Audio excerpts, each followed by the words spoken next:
Hello students, स्वागत है आप लोगों का एक बार फिर से स्टडी टैग पर। यह है BSKG 178 इग्नू स्टूडेंट्स के लिए इकाई 4 प्राचीन भारतीय गणतंत्र व बौद्ध साहित्य। इस वीडियो को आपकी बुक के रूपरेखा के अकॉर्डिंग बनाया गया है। इसमें काफ़ी सारे पॉइंट्स हैं जो आपके क्लियर होंगे, आप वीडियो में बने रहें। सबसे पहले आपका उद्देश्य इस यूनिट का क्या है कि जो मौजूदा गणतांत्रिक व्यवस्था है और बौद्ध साहित्य में उसका वर्णन को समझना है। ठीक है, ये हमारे जो उद्देश्य हैं पहला। दूसरा क्या है कि जो उस समय जो पहले जो शासन कैसे चलता था, उस टाइम पे निर्णय कैसे लिए जाते थे और समाज किस तरह संगठित था, उसको हमें समझना है। दिग् निकाय और अंगुत्तर निकाय जैसे बौद्ध ग्रंथों में राजनीतिक जीवन, गणतंत्रों की संरचना और आदर्श शासकों के गुणों का जो उल्लेख मिलता है उसे भी हमें समझना है। ठीक है, इस अध्ययन में क्या क्या है और चीजें जैसे प्राचीन राजनीतिक व्यवस्था और ऐतिहासिक स्रोतों की समझ विकसित होती है इस इकाई को पढ़ने के बाद। नेक्स्ट प्रस्तावना। प्रस्तावना क्या है कि इस बुक के से जो भी क्वेश्चन बनता है, इस चैप्टर से जो भी क्वेश्चन बनता है, आप उसमें ये इंट्रोडक्शन लिख सकते हैं स्टार्टिंग में। तो इंट्रोडक्शन थोड़ा सा पढ़ लेते हैं। जैसे प्राचीन भारत में शासन की कई प्रणालियां देखने को मिलती हैं। इनमें से गणतंत्र एक ऐसी व्यवस्था थी जिसे आज के लोकतांत्रिक ढांचे की शुरुआती रूप माना जाता है। ठीक है ना, उस समय पे गणतंत्र था, आज के टाइम पे लोकतंत्र की ढांचे शुरुआती रूप माना जाता है उसको। इन गणतंत्रों में राजा के बजाय एक निर्वाचित या सामूहिक नेतृत्व था, मतलब कि समूह में या फिर कहते हैं चुने हुए लोगों के द्वारा निर्णय लिए जाते थे इसके अंदर। ठीक है, बौद्ध साहित्य इस राजनीति ढांचे को समझने के एक महत्वपूर्ण स्रोत है। ठीक है ना, तो ये हमारे इसके अंदर इंट्रोडक्शन है। थोड़ा सा आप इसे डिटेल में पढ़ लीजिएगा वीडियो को रोककर। आगे हम देखते हैं प्राचीन भारतीय गणतंत्र के बारे में। ये हमारा मेन थोड़ा समझने की चीज़ है कि हाँ, इसके अंदर जो प्राचीन भारतीय गणतंत्र था वो कैसा था। सबसे पहले आता है गणतंत्र की परिभाषा। गणतंत्र की परिभाषा कैसी थी? जैसे प्राचीन भारत में गणतंत्र वह शासन व्यवस्था थी जहाँ सत्ता किसी एक राज्य के पास नहीं थी। जो सत्ता थी वो किसी एक के पास नहीं थी बल्कि समूह के पास थी। पूरा समूह से चलाता था। ठीक है ना, या फिर कह लो सभा चलाती थी, उसे एक सभा होती थी वो चलाती थी। इसके मुख्य बातें ध्यान रखने में क्या है इस पॉइंट के अंदर, इसके अंदर मुख्य बातें क्या है कि नेतृत्व व्यक्तिगत नहीं बल्कि सामूहिक होता था। ठीक है, यहाँ पे जो है ये सामूहिक होता था, व्यक्तिगत नहीं होता था। फैसले खुले विचार विमर्श के बाद लिए जाते थे, मतलब कि सभी के विचार विमर्श के बाद ही फैसले लिए जाते थे। जनता या कबीले के प्रतिनिधि शासन में हिस्सा लेते थे। सभी जो कबीले के जो लोग थे वो सभी लोग हिस्से लेते थे। कानून भी पूरी सभा के सहमति से बनते थे। जो कानून जो बनते थे वो पूरी जो सभा में जो लोग बैठते थे उनकी सहमति से ही कानून तैयार होता था। नेक्स्ट हम पढ़ेंगे गणतंत्रों की प्रमुख विशेषताएं। इसमें क्या है? सबसे पहला है सामूहिक नेतृत्व। पहला है सामूहिक नेतृत्व। ठीक है, पहला पॉइंट हमारा ये है। इसके अंदर क्या है? कई लोग मिलकर राज्य चलाते थे, एक व्यक्ति की मनमानी नहीं चलती थी। दूसरा पॉइंट क्या है हमारा? दूसरा पॉइंट है नियम। नियम है दूसरा पॉइंट, नियम और अनुशासन। नियमित सभा बैठती थी जहां हर सदस्य को बोलने का अधिकार होता था। ये हम क्या पढ़ रहे हैं? हम पढ़ रहे हैं विशेषताएं। अगला है लोक भागीदारी। लोक भागीदारी, ये लोगों की भागीदारी। तीसरा पॉइंट है लोक भागीदारी, यानी लोगों की भागीदारी। शासक वर्ग जनता के प्रतिनिधियों से चुना जाता था, यानी कि चुनाव से चुना जाता था जो जनता का शासक था। नेक्स्ट पढ़ेंगे हम चौथा, वो है चर्चा। चर्चा कैसी होती थी उस टाइम पे? हर मुद्दे पर खुली चर्चा होती थी, जल्दबाजी नहीं होती थी। पांचवा पॉइंट क्या है इसके अंदर कि जिम्मेदारी शासन होती थी। जिम्मेदार शासन होता था। अधिकारियों की जवाबदेही तय होती थी क्योंकि अधिकारियों को जवाब देना पड़ता था हर अपने एक एक्शन पे। नेक्स्ट हम पढ़ेंगे गणतांत्रिक राज्यों की संरचना। गणतांत्रिक राज्यों की संरचना उस टाइम पे कैसे होती थी? पहला पॉइंट होता था इसके अंदर, एक सेकंड हम इसे मिटा देंगे। पहला था सबसे पहले महासभा होती थी, और दूसरा क्या होता था? समिति। ठीक है, दूसरी थी समिति। महासभा के अंदर क्या क्या होता था?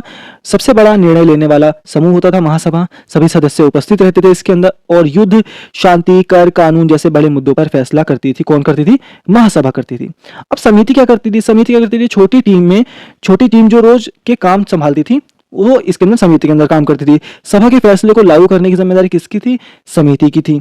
ठीक है ना, सभा यानी ये जो महासभा थी इसके कानून को लागू करने की जिम्मेदारी किसकी थी? समिति की थी। तीसरा आता है अधिकारी वर्ग। एक ये है अधिकारी वर्ग। अब इसके अंदर क्या है कि अधिकारी वर्ग क्या करते थे? कर वसूली, सुरक्षा, न्याय और अन्य विभागों को संभालते थे। इनके ऊपर भी सभा का नियंत्रण होता था, क्योंकि सबसे ऊपर जो थी वो ये वाले महासभा होती थी इसके अंदर। नेक्स्ट हम पढ़ेंगे सभा और समिति की भूमिका। सभा और समिति की भूमिका क्या होती थी, ठीक है। तो इस वाले पॉइंट का हम पढ़ते हैं, इसे मैं इरेज कर देता हूं थोड़ा सा। अब हम पढ़ेंगे सभा और समिति के बारे में। सभा और समिति की भूमिका क्या थी। तो सभा में क्या था कि सभी महत्वपूर्ण निर्णय यहां लिए जाते थे। कहां पे, सभा में। सदस्यों की अपनी बात रखने का पूरा अधिकार था। सदस्य जो थे, बड़ा कानून बनाने का अधिकार सिर्फ सभा के पास था। समिति क्या करती थी, सभा के आदेशों को लागू करती थी, प्रशासनिक और आपातकालीन फैसले लेती थी।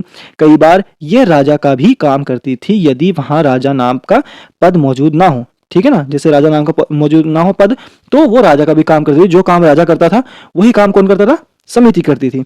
निर्णय प्रक्रिया और प्रशासन। निर्णय प्रक्रिया और प्रशासन में क्या आता है, हम थोड़ा सा उसको समझेंगे थोड़ा सा, कि गणतंत्र में फैसले एक तय प्रक्रिया से गुजरते थे। वो तय प्रक्रिया क्या थे, पहले विषय पर चर्चा होती थी, ठीक है। फिर उसके बाद क्या होता था, सदस्य अपने विचार रखते थे। उसके बाद क्या होता था, यदि सहमति बन जाती थी तो निर्णय मान लिया जाता था। यदि मतभेद होते थे तो मतदान कराया जाता था, ठीक है ना। अगर सहमति हो गई तो फिर हो गया, वरना फिर वोट दिए जाते थे कि हाँ भाई ठीक है वोट दो। अब जनता के ऊपर यह निर्भर करता है। फिर समिति को आदेश दिया जाता था कि फैसला लागू करे, ठीक है ना। सभा में ये सारे काम होते थे। अगला क्या है, गणतंत्र के उदाहरण लिच्छवी और वज्जी वंश के साथ। इसके द्वारा हम उदाहरण समझेंगे कि लिच्छवी और वज्जी संघ सबसे प्रसिद्ध गणतंत्र थे। ये बिहार नेपाल क्षेत्र में बसे थे। इनकी खास बात क्या थी कि ये नियमित और अनुशासित सभा थी। मजबूत संगठन था। सामूहिक निर्णय लेते थे ये लोग, कभी एक आदमी निर्णय नहीं लेता था। बौद्ध साहित्य में इनकी काफी प्रशंसा की गई है। इन्हें उस समय के सबसे व्यवस्थित राजतंत्र से भी बेहतर माना जाता था। जो सबसे व्यवस्थित राजतंत्र थे उनसे भी इन्हें बेहतर माना जाता था। किन्हें माना जाता था, लिच्छवी और वज्जी वंश को। नेक्स्ट हम पढ़ेंगे बौद्ध साहित्य। अगला है बौद्ध साहित्य, अगला है गणतंत्र और राजतंत्र में अंतर क्या है। गणतंत्र और राजतंत्र में अंतर क्या है। गणतंत्र में क्या होता है कि जो शासन होता है वो समूह द्वारा चलाया जाता है, और जो राजतंत्र होता है, राजतंत्र के अंदर राजा द्वारा जो शासन होता है वो चलाया जाता है। जब नेतृत्व करने की बारी आती है, जब गणतंत्र में नेतृत्व कौन करता है, सामूहिक तौर पर नेतृत्व किया जाता है किसी भी चीज का, और राजतंत्र में एक व्यक्ति के द्वारा नेतृत्व किया जाता है। पद कैसे चुना जाता है, गणतंत्र में चुनाव या चयन के द्वारा चुना जाता है, और राजतंत्र में वंश के द्वारा जो पद होता है वो बदला जाता है।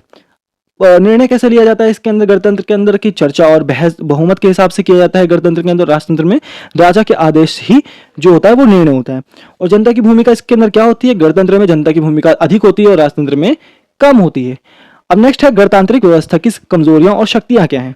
कमजोरी और शक्ति के बारे में थोड़ा समझ लेते हैं कि शक्ति है, जो मजबूती है, उसको हम समझेंगे कि पहले तानाशाही की संभावना नहीं होती इसके अंदर। गणतंत्र के अंदर संतुलित निर्णय लिए जाते हैं, जनता की भागीदारी ज्यादा होती है, नियमों का पालन किया जाता है। ये सब किसके अंदर होता है, गणतांत्रिक के अंदर। अब इसके अंदर कमजोरियां क्या हो जाती हैं कि चर्चा में अधिक समय लगता है। जाहिर सी बात है, बहुत सारे विचार विमर्श होने के बाद काफी ज्यादा समय लग जाता है इसके अंदर किसी भी चर्चा में। बड़े क्षेत्रों पर नियंत्रण कठिन होता है इसके अंदर। कई बार समूह में मतभेद बढ़ जाते हैं क्योंकि उनकी बात अगर नहीं मानी जाती तो। अगला है बौद्ध साहित्य। बौद्ध साहित्य को हम थोड़ा सा डिटेल में समझेंगे कि बौद्ध साहित्य का सबसे पहले परिचय है, इसको हम थोड़ा सा पढ़ेंगे कि बौद्ध साहित्य मुख्य रूप से पाली भाषा में लिखा गया है। यह उस समय की राजनीतिक, समाज, धर्म और शासन व्यवस्था का साफ चित्र देता है। कई जगह बुद्ध ने राज्यों, राजाओं और गणतंत्रों के बारे में सीधी बातें कही है, ठीक है। ये किसमें कही है, बौद्ध साहित्य में लिखा हुआ ये सारी बातें। नेक्स्ट है पाली त्रिपिटक और निकायों का महत्व क्या है। पाली त्रिपिटक 3 भागों में बटा हुआ है। पहला है विनय पिटक, ठीक है, दूसरा है सुत्त पिटक, तीसरा है अभिधम पिटक। सुत्त पिटक जो है उसमें क्या है, 5 निकाय हैं, ठीक है। 5 में से दिग् निकाय और अंगुत्तर निकाय हमारे लिए सबसे अधिक महत्वपूर्ण है क्योंकि इनमें राजनीतिक स्थिति का वर्णन मिलता है, ठीक है। जिसमें से हमें सुत्त पिटक के अंदर हमें सिर्फ 2 की जरूरत है। 5 निकाय है जिसमें हमें दिग् निकाय और अंगुत्तर निकाय की जरूरत है, जिसमें क्योंकि इसके अंदर राजनीतिक स्थिति का वर्णन मिलता है और हमें वही पढ़ना है। अगला है दिग् निकाय, ठीक है। दिग् निकाय के बारे में हम पढ़ेंगे। इसके अंदर महापरि निब्बान सुत्त का महत्व, इसका महत्व देखते हैं हम, इसका महत्व क्या है। ये बुद्ध की अंतिम दिनों का वर्णन करता है। कौन करता है, महापरि निब्बान सुत्त। ये क्या करता है, बुद्ध के अंतिम तीनों के वर्णन करता है। इसी में समाज, राजनीतिक और गणतंत्रों पर कई महत्वपूर्ण संदर्भ मिलते हैं।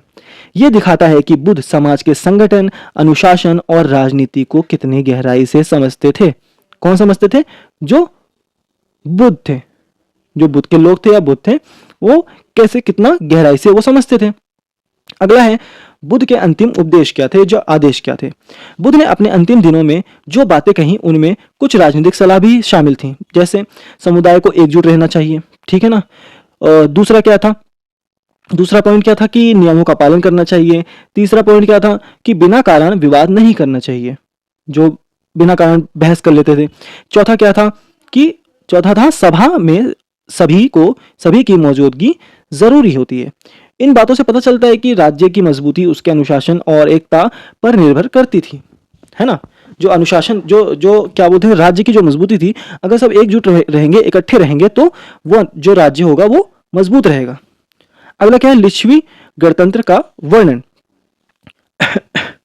निब्बान सूत्र में लिच्छवी लोगों का जिक्र बहुत सम्मान से किया गया है। सम्मान से कैसे किया गया है उसको हम थोड़ा सा पढ़ेंगे कि वह समय पर सभा में पहुंचते थे, सभाओं में शांत वातावरण में चर्चा करते थे, बिना कारण लड़ाई या झगड़ा नहीं करते थे, अनुशासन बनाए रखते थे।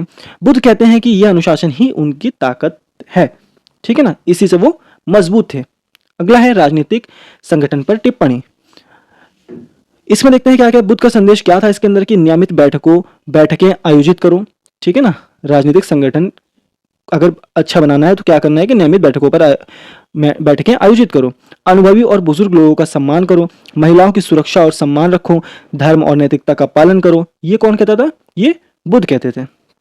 अगला है संघीय ढांचे के सिद्धांत क्या है, इसको देखते हैं हम थोड़ा सा, कि महापरिनिब्बाण सूत्र में संघ से जुड़े कुछ प्रमुख सिद्धांत मिलते हैं। जैसे क्या मिलते हैं कि हाँ, सामूहिक निर्णय, मिलजुल कर चलना, नियमों को सबके लिए समान रखना, विवादों को शांतिपूर्ण सुलझाना। ये इसके कुछ सिद्धांत है बुद्ध के, जो हमें मानने पड़ेंगे और उस टाइम पे मानते थे लोग। अगला है अंगुत्तर निकाय। अंगुत्तर निकाय का परिचय सबसे पहले हम समझेंगे कि अंगुत्तर निकाय क्या था। अंगुत्तर निकाय में शिक्षाओं को संख्या के आधार पर बांटा गया। इसमें शासन, नैतिकता और जन व्यवहार से जुड़े कई उपदेश हैं या आदेश हैं। नेक्स्ट है राजनीतिक व सामाजिक विचार। ये ग्रंथ बताता है कि समाज की मजबूती ईमानदारी पर निर्भर करती है। शासक और जनता दोनों अपने कर्तव्य निभाएं। राज्य तभी स्थिर रहता है जब उसमें न्याय और समानता हो, तभी वो मजबूत रहता है, स्थिर रहता है। आदर्श शासक के गुण, ठीक है, इसमें नंबर दिए गए हैं कि यहां से लेके यहां तक उनका वर्णन किया गया है आदर्श शासकों का। यहाँ शासक के कुछ आदर्श गुण बताए गए हैं, जैसे न्यायप्रिय होना चाहिए जो शासक हो, लोगों की भलाई के लिए काम करना चाहिए, ईमानदार और जिम्मेदार होना चाहिए, क्रोध का नियंत्रण होना चाहिए और धैर्य और समझदारी से कोई भी निर्णय ले, ठीक है। अगला है राज्य संगठन व जिम्मेदारियां। यह है यहाँ से लेके यहाँ तक इसके बारे में लिखा गया है। राज्य संगठन व के जिम्मेदारी क्या है कि इस भाग में अधिकारियों की जिम्मेदारी पर जोर है। अधिकारी जनता का शोषण ना करें, बेईमानी बर्दाश्त ना की जाए, राज्य का काम समय पर हो, गलती करने वाले अधिकारियों को तुरंत रोका जाए। और अगला है समाज और शासन संबंधी शिक्षाएं।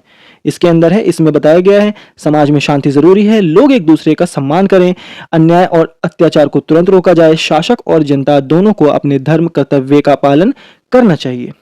आई होप आप लोगों को क्लियर हो रहा होगा, ठीक है। और लास्ट में आता है आपका सारांश, जो इस यूनिट का सारांश है, जिसे छोटे से एक रूप में इसे समझाया गया है, जिसे हम निष्कर्ष भी कहते हैं। तो आप इसे वीडियो को रोक कर पढ़ सकते हैं, समझ सकते हैं।